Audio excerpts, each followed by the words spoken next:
Hey everyone, welcome to the first Ouro Devlog. The idea with these is just to give you an informal look at some of the new stuff going on platform. I've got some exciting things to share with you this week. There's been 2 new services that have been added. One, a forecasting API from Nixtla, and the other, image generation routes from Stability. The other thing I want to share with you guys is Teams. This is a new functionality of the platform designed to help create community, add intention to when you're creating on the platform. There'll be a couple other things I'll show you too, but let's get into it. All right, let's start with the TimeGPT API from Nixtla. In my past job, I was a data scientist and I did a lot of forecasting, so I can really appreciate what they've built here.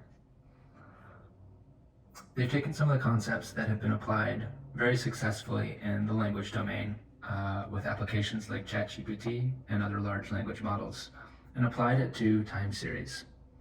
So the foundational architecture here in this neural network is the attention mechanism. To make a really good model, you need a lot of data for these things. They've created a data set of billions and billions of time series data points from across the internet. Energy demand, IoT, demographics, economic indicators, all that stuff, and they've pre-trained this model. So now, what makes this great is that when you want to create a forecast, you use the same pre-trained model to produce that forecast that has already been trained, so no need to train on your data. It takes milliseconds to get a forecast. And I can say this is not how it usually is. I've spent hours and hours waiting for a model to train before I can get a prediction. That's changed with this. Now you have really quick inference times. All right, I'm gonna run you guys through a quick example of using the Nixtla TimeGPT forecasting service. So first we gotta find it. You can pull up the search with Command K and then Command S, and we can search for it. We can do Nixtla, there it is, forecasting API. Otherwise, we have search on the sidebar here, which you can do the same thing and find the forecasting API. Before you can get started with this, you'll need to go to Nixtla's website and sign up for an API key. Hopefully I can make this process a little bit smoother where you don't have to go and do that. But for now, that's the way it is. You can see we have 2 routes here. One of them is just straight up forecast. You take a data set in and you get a data set that's been forecasted out.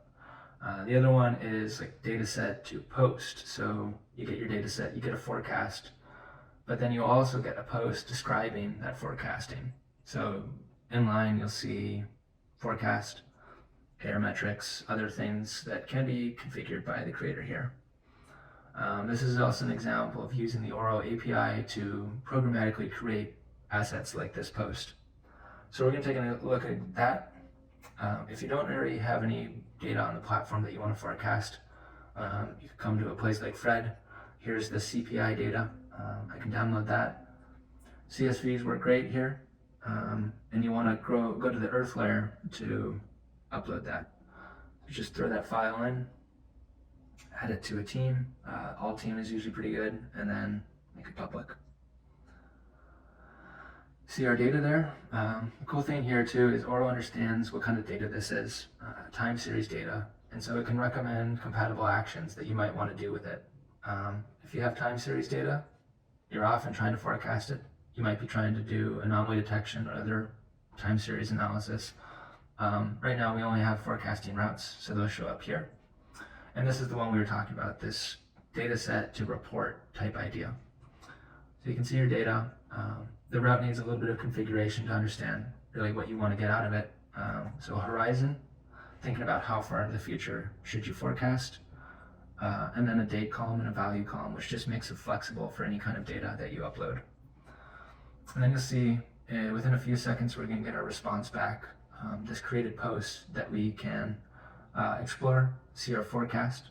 So here it is, the CPI data. It says to be holding pretty flat.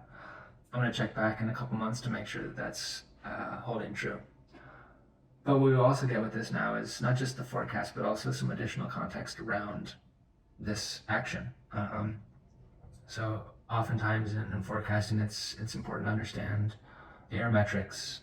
Historically, how good did this model perform so that you can get a better sense of, in the future, how well can you trust it. So this was cross-validated 4 times with an average MAPE of 19%. Pretty good. I used to do forecasting in my last job. I did a lot of it, and really being able to have this is awesome. It used to take hours and hours to train a model to get a good forecast, and now having the ability to generate it in literally 5 seconds, and it's actually even shorter than that, pretty amazing.